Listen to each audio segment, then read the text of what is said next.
growing older brings a unique wisdom, a perspective that younger generations may overlook, but is invaluable for anyone willing to listen.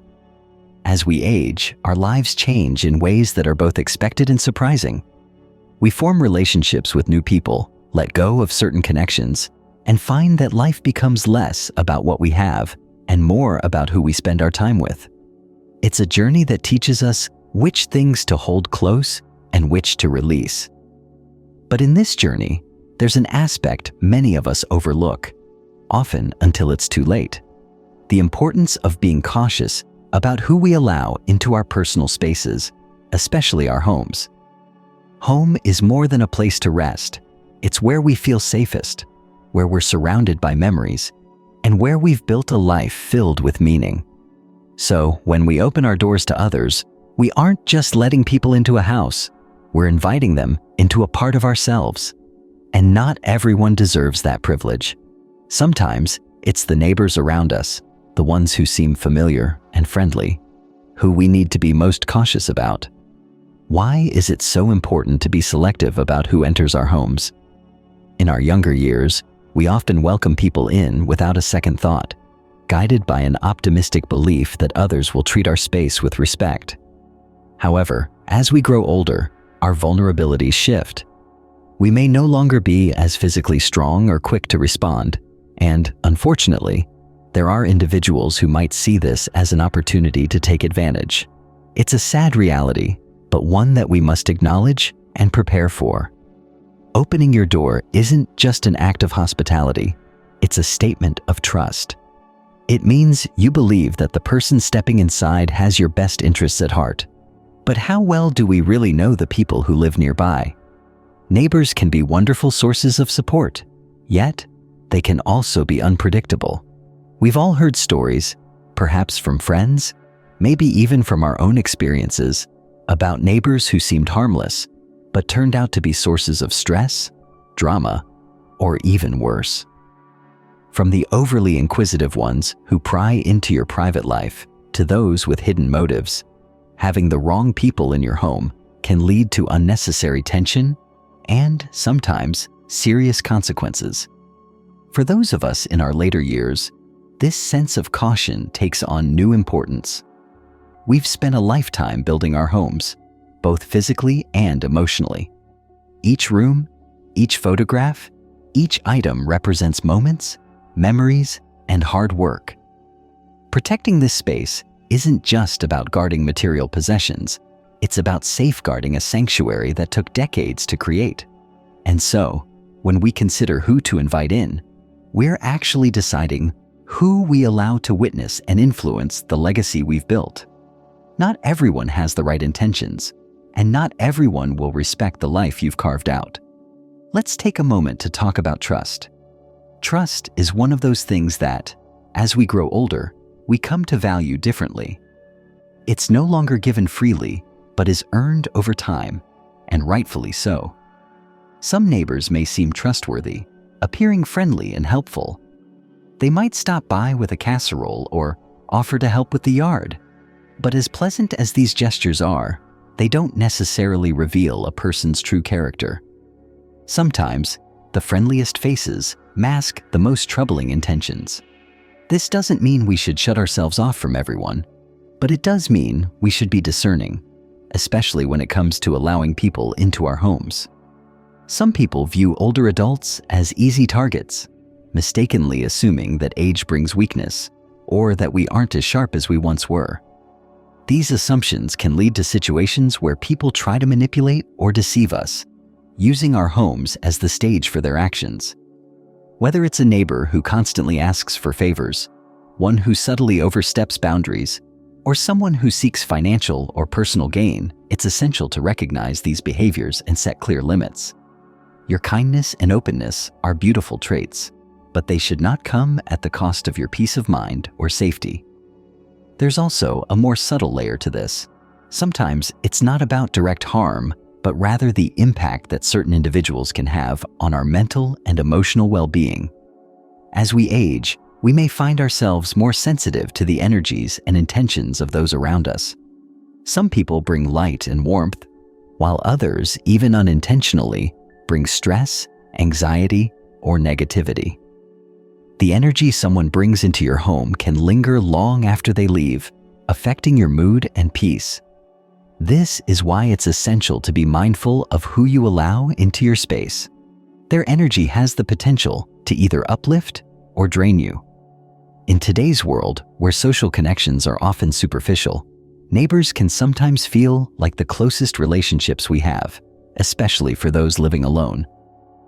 However, it's crucial to distinguish between friendliness and true friendship. Friendliness may bring a sense of community, but true friendship is rare, precious, and based on mutual respect and boundaries. True friends respect your space and your time, and they understand that your home is your haven. They don't impose, and they don't intrude. It's wise to keep this distinction in mind and to reserve the sanctity of your home for those who genuinely value and respect it. So, as we begin this journey of understanding the boundaries we set within our own homes, let's remember that protecting ourselves isn't an act of mistrust or paranoia. It's an act of self-respect and wisdom. We owe it to ourselves to ensure that our homes remain places of comfort, safety, and peace. This isn't about shutting people out. It's about carefully considering who we let in and why. There's no need to rush this decision. It's okay to take your time, observe, and trust your instincts. And now that we understand the importance of being mindful about who we allow into our homes, let's delve into some practical ways to put this wisdom into action. The first step is to establish boundaries, clear, respectful limits that communicate how you wish to interact with others, particularly neighbors. Boundaries can be challenging to set, especially for those of us who were raised to always be polite and accommodating. However, boundaries are essential in protecting our well-being and maintaining the sanctity of our space. One of the most important boundaries is simply knowing when to say no. Many people, especially as they get older, struggle with this. We want to be helpful and considerate, but constantly saying yes to others can lead to resentment, fatigue, and a lack of personal time. Imagine a neighbor who frequently asks for favors, small things like watering their plants, watching their pet, or even borrowing household items. While each request may seem harmless on its own, these small asks can add up, leading to a feeling of being taken advantage of. It's perfectly fine to help others, but it's equally okay to recognize when someone's requests are becoming too frequent, or when they start to infringe on your peace of mind. Saying no doesn't have to be confrontational. There are polite, assertive ways to communicate your boundaries without causing offense. For example, you can say, "I'm not able to help with that right now, but I hope you understand." This way, you are being clear without feeling like you're letting anyone down. Setting boundaries isn't about being unkind. It's about respecting your time, energy, and home. Another vital boundary to consider is physical space. There's an unspoken comfort in knowing that your home is a place where you can truly relax, away from the eyes or opinions of others. Some neighbors, however, may be inclined to drop by unannounced or even invite themselves in without waiting for an invitation. As we age, maintaining privacy becomes more important for our mental and emotional well-being. If someone frequently shows up without calling or appears too eager to step inside, it's okay to let them know that you'd prefer a heads up before visits. To keep things light and neighborly, you might say, "I'd love to catch up, but please give me a call first.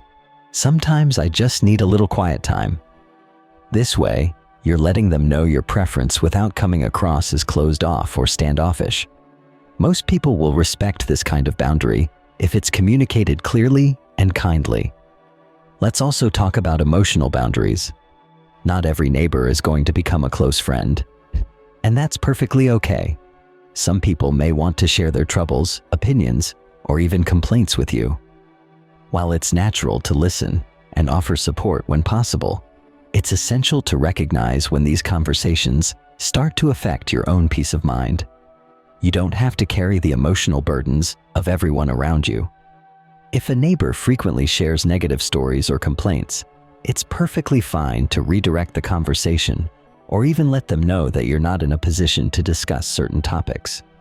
For instance, you might say, "I'm sorry to hear you're going through this, but I have to keep my own stress levels in check." This simple, honest approach can help you keep your interactions positive and avoid unnecessary emotional strain. Remember, protecting your mental health isn't selfish, it's essential. As we grow older, we've earned the right to prioritize our happiness and peace. Another important aspect of keeping a safe and peaceful home environment is being cautious about sharing personal information. In today's interconnected world, it's easy to overshare without even realizing it. But not everyone needs to know the details of your daily routines, financial situation, or family matters. Sharing too much can sometimes lead to misunderstandings, or, in worse cases, open you up to people who may not have your best interests at heart. For instance, if a neighbor frequently asks questions about your schedule or personal habits, it's wise to keep your responses general. You might say, "I like to keep things flexible," or "I just go with the flow these days." Vague answers are polite yet firm, subtly letting others know that your private life remains private. The less others know about your routines or possessions, the less vulnerable you'll be to unwanted attention. Additionally, trust your intuition. If you ever feel uneasy around a particular neighbor, pay attention to that feeling. Our instincts often pick up on subtleties that our conscious minds might miss. If someone's behavior makes you uncomfortable, whether it's how they speak, how they act, or simply a feeling that you can't explain, it's okay to keep your distance. You're under no obligation to justify your decisions to others, especially if it's a matter of preserving your peace and security. Even though we all want to see the best in others, it's vital to recognize that not everyone will have pure intentions. It's not about living in fear. It's about taking simple, proactive steps to ensure that your home remains a place of comfort and protection. Over time, these small boundaries and precautions will help you build a safer, happier environment where you can enjoy your later years without worry or disruption. Another aspect of safeguarding your home as you grow older is being mindful about the type of help you accept from others, especially neighbors. As time passes, it's common for neighbors to offer assistance, whether it's with heavy lifting, errands, or small household tasks. While these offers can be genuinely kind and helpful, it's important to remember that accepting help can sometimes create unintended expectations. Some people may feel that, by helping you, they're entitled to a closer relationship or certain privileges. It's okay to accept help, but it's equally okay to be selective and even strategic about it. If you feel that someone's offer comes with strings attached, don't hesitate to politely decline. You might say, "Thank you so much, but I've got it handled." Or, "I appreciate the offer, but I've made other arrangements." By politely declining certain offers, you're setting a boundary that can help prevent any potential misunderstandings or unwanted dependencies. When it comes to those neighbors who you do trust and whose help you genuinely value, it's still wise to maintain some structure around these interactions. For instance, rather than relying on someone regularly for tasks, consider having a scheduled arrangement or limiting these interactions to specific situations. That way, you can continue to accept help without feeling as though you're dependent on or beholden to anyone. Remember, independence isn't just about physical capabilities. It's also about having the freedom to make choices without external pressure. If you're someone who values your privacy, you may also want to avoid giving neighbors access to sensitive areas of your home, such as bedrooms or private spaces, when they visit. While it may sound extreme, certain personal spaces are symbolic and private. Keeping parts of your home just for you can contribute to a feeling of independence and control over your environment. There's also an emotional benefit to maintaining some separation. As we age, the world can sometimes feel like it's closing in. Social circles may shrink, and our routines may become smaller.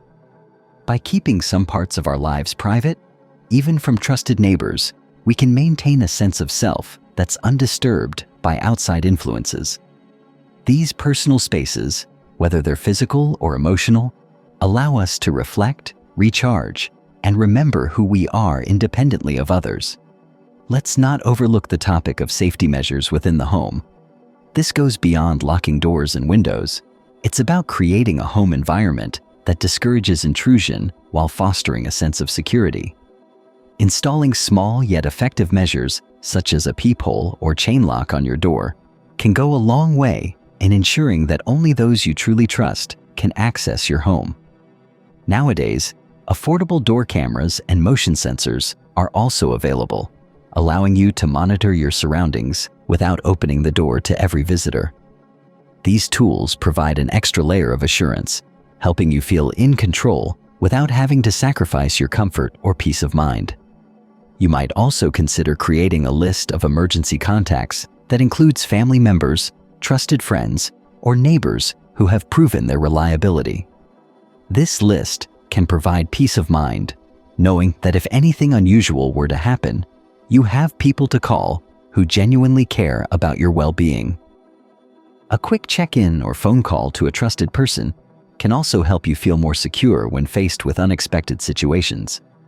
Another element to consider is knowing the difference between friendly gestures and overly familiar behavior. A genuine friend or caring neighbor respects your boundaries and understands that there are limits to any relationship, especially with neighbors. Overly familiar behavior, however, can sometimes indicate a lack of respect for your personal space. For example, if a neighbor consistently drops by without warning, makes themselves too comfortable in your home, or pressures you into socializing when you'd rather not, these can be subtle signs that they may not respect your boundaries fully. In situations like these, it's essential to address the behavior directly but kindly. You could say, "I enjoy our visits, but I prefer to know in advance so I can plan my day." This statement is gentle yet firm and clearly communicates that your time is valuable and that you appreciate a heads up before unexpected visits. Most people will respect this request and, in many cases, may not even realize their behavior was intrusive until it's kindly pointed out. Maintaining control over your social interactions isn't about pushing people away. It's about keeping your home environment comfortable and peaceful. Each of us deserves the right to decide when and how we interact with others, particularly within our own homes. This approach will allow you to foster meaningful connections with those who respect your boundaries, while gently distancing yourself from those who don't. An often overlooked aspect of maintaining boundaries with neighbors is keeping financial matters private. As we grow older, some people may mistakenly believe that they have a right to inquire about our finances, investments, or spending habits, especially if they view us as needing advice or guidance. While some neighbors may have good intentions, discussing financial details can lead to misunderstandings, resentment, or even attempts to take advantage of perceived vulnerabilities. To keep things simple and avoid potential complications, it's best to keep financial discussions vague or redirect the conversation altogether. For example, if someone asks about your finances, you might say, "I keep things pretty simple these days," or "I've got things sorted, thank you." By keeping your answers brief and non-specific, you can signal that this topic is off limits without creating tension. It's a polite but firm reminder that your financial situation is your business alone and not open to discussion. This approach applies not only to neighbors, but to anyone who may have opinions on how you should handle your assets, especially if they try to pressure you into making decisions. As we age, protecting our financial independence becomes crucial for maintaining our sense of autonomy and security. Keeping financial matters private helps ensure that your decisions are based on your values and needs, rather than the influence or opinions of others. Another point to consider is that some neighbors might seek help from you for their own financial situations. They may share stories of hardship, hinting at financial problems in the hopes that you'll offer to lend money. It's natural to feel compassionate, but lending money to neighbors can complicate relationships in ways that are difficult to undo. Financial generosity is best reserved for close family or friends with whom you share a long-term bond. In a neighborhood, such generosity can blur boundaries and even lead to feelings of resentment if repayment becomes an issue. A simple way to respond to such requests without damaging the relationship is to say, "I wish I could help, but I have to keep my finances focused on my own plans." This statement is respectful and straightforward, leaving no room for negotiation or awkwardness. Remember, it's okay to say no, especially when it comes to protecting your financial well-being.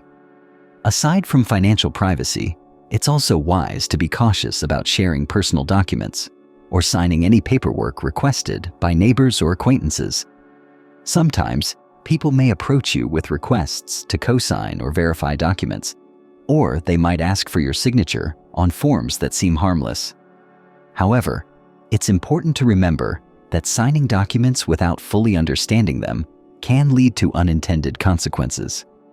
If you ever feel pressured to sign something or don't fully understand its purpose, it's wise to politely decline and suggest they seek assistance elsewhere. You could say, "I'm not comfortable signing anything I don't fully understand, but perhaps there's someone else who could help." This simple response protects you from legal complications and also signals that you prioritize your own security and understanding over any social obligation. Maintaining privacy also extends to conversations about your health and medical details. Many people find themselves openly discussing their health as they grow older, sharing updates about doctor visits or treatments with neighbors who ask. While there's nothing wrong with sharing health updates with close friends, disclosing too much to acquaintances can sometimes lead to unwanted opinions, unsolicited advice, or even judgment. Health is a deeply personal matter, and only you should decide who knows about your medical journey. For instance, if a neighbor frequently asks about your health or medical details, it's okay to respond with a general answer like, "I'm taking things day by day," or "I'm doing well, thank you." These responses acknowledge the question without opening the door to further probing or unwanted advice. Your health is personal, and you have every right to share as much or as little as you feel comfortable with. It's also worth noting that maintaining some privacy about your health can prevent people from forming assumptions about your capabilities. Sometimes, when people hear about certain health challenges, they may begin to view you as fragile or in need of assistance, even if you're perfectly capable of managing on your own. By keeping your health details to yourself or only sharing selectively, you maintain control over how others perceive you and ensure that they respect your independence. Beyond health and financial boundaries, another area where boundaries can be helpful is in managing social obligations and expectations from neighbors. As we grow older, the pressure to participate in neighborhood activities or gatherings can sometimes feel overwhelming, particularly if you're someone who values peace and quiet or prefers solitude.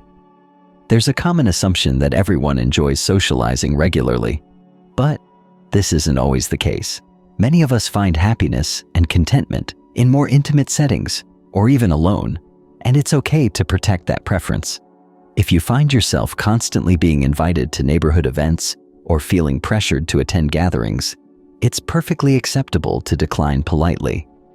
You can express gratitude for the invitation while gently setting a boundary by saying something like, "Thank you for thinking of me, but I'm taking it easy these days."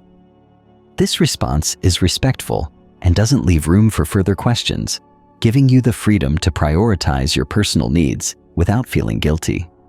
Similarly, some neighbors may expect you to participate in community projects or volunteer for tasks that you may not have the time or energy for. While community involvement is valuable, it's not something that should come at the expense of your well-being. If you're asked to contribute to a project and it doesn't align with your current priorities, it's okay to simply say, "I appreciate the opportunity, but I have other commitments." This lets others know that you're managing your time and resources thoughtfully. One of the benefits of maintaining firm social boundaries is that it allows you to invest your energy into the relationships and activities that truly matter to you. Over the years, you may have built meaningful connections with a select few neighbors or close friends who bring genuine joy and companionship. By keeping your social obligations balanced, you're free to nurture these valuable relationships without feeling stretched too thin by other social pressures. As we consider the concept of boundaries, it's essential to remember that boundaries are not just about keeping people out. They're about creating a peaceful and fulfilling environment within your home and life. Boundaries allow you to curate a life that reflects your values, priorities, and personal comforts. They give you the freedom to make choices that align with who you are now, without being influenced by societal expectations or the pressures that others might impose. Boundaries also encourage healthier, more respectful relationships. People who value and respect you will understand and appreciate the boundaries you set. They won't feel offended when you say no to an invitation or politely decline a favor. In fact, they may even feel more at ease around you, knowing that your relationship is grounded in mutual respect and honesty.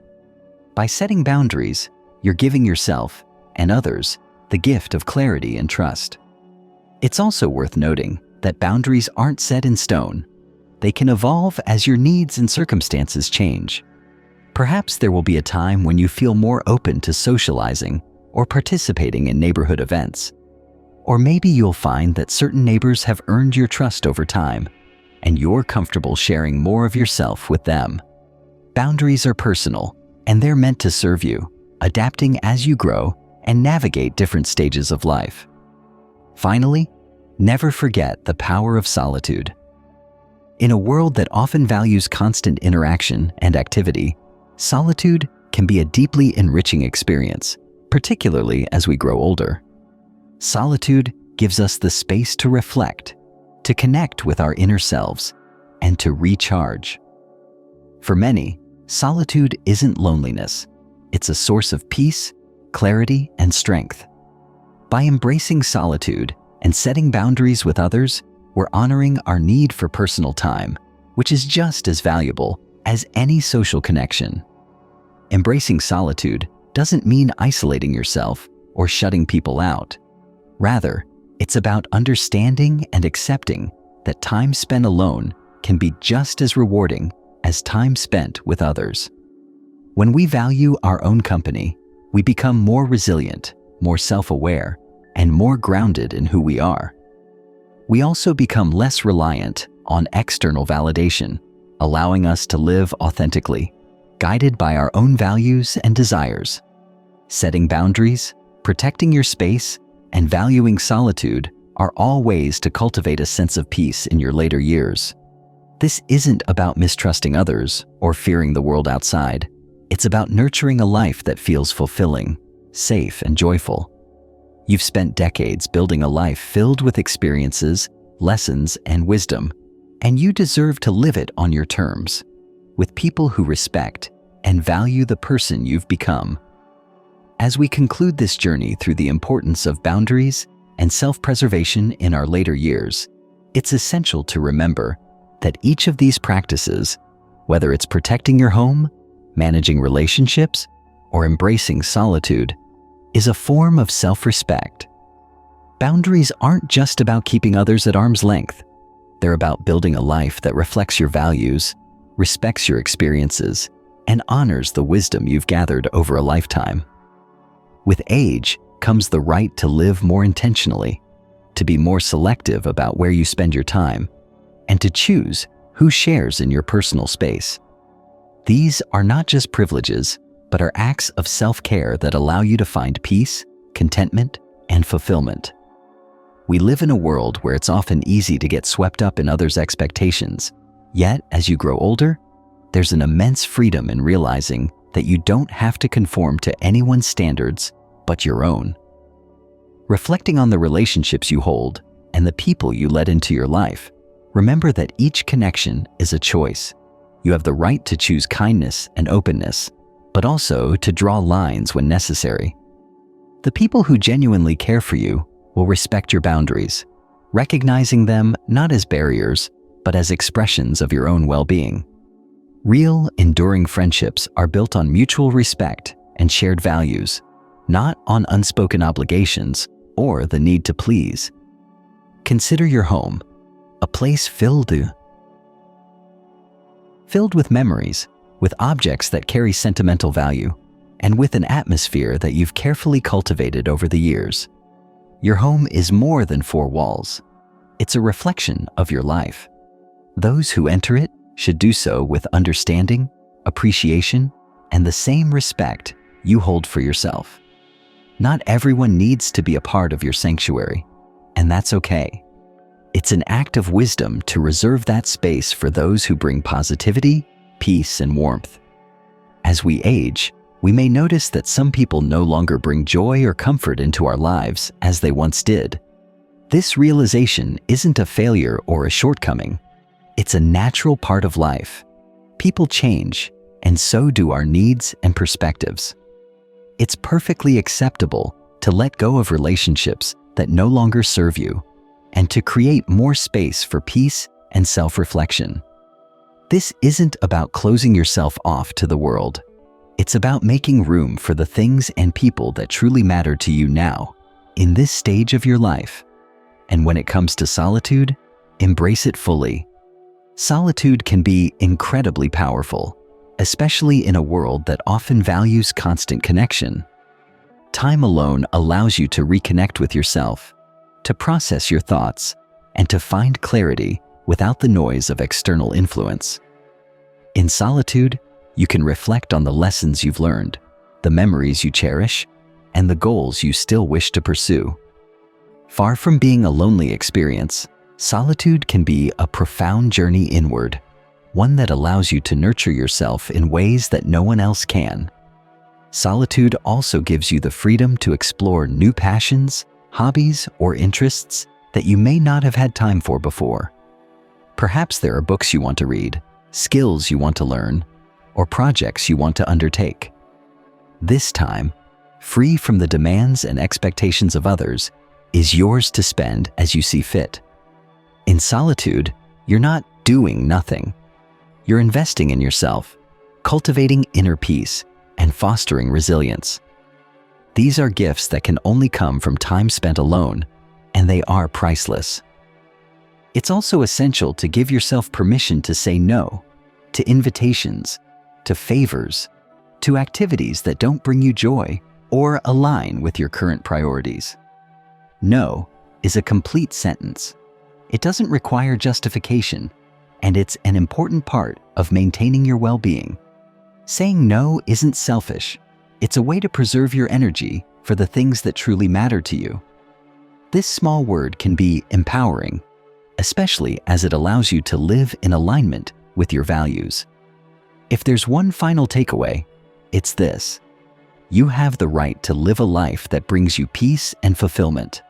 Whether that means cultivating close relationships or valuing solitude, filling your days with activity, or embracing simplicity, the choices are yours to make. Life doesn't become any less meaningful with age. In fact, it often grows richer, fuller, and more rewarding. Every day is an opportunity to live in a way that reflects who you truly are. In the years to come, take each day as a chance to celebrate the life you've built, the wisdom you've gained, and the joy of being true to yourself. Surround yourself with those who respect and uplift you, and create an environment that nourishes your spirit. Remember, you've earned the right to a life of comfort, security, and peace. And with each mindful decision you make, you're honoring your journey, preserving your happiness, and living with the dignity that comes from a life well lived. Thank you for joining me in this journey of reflection and self-care. As you move forward, may you carry these thoughts with you, knowing that you have the power to shape your life in a way that feels true, fulfilling, and deeply personal. After all, this stage of life is not just about living. It's about thriving, about cherishing each moment, and about embracing the joy of being exactly where you are.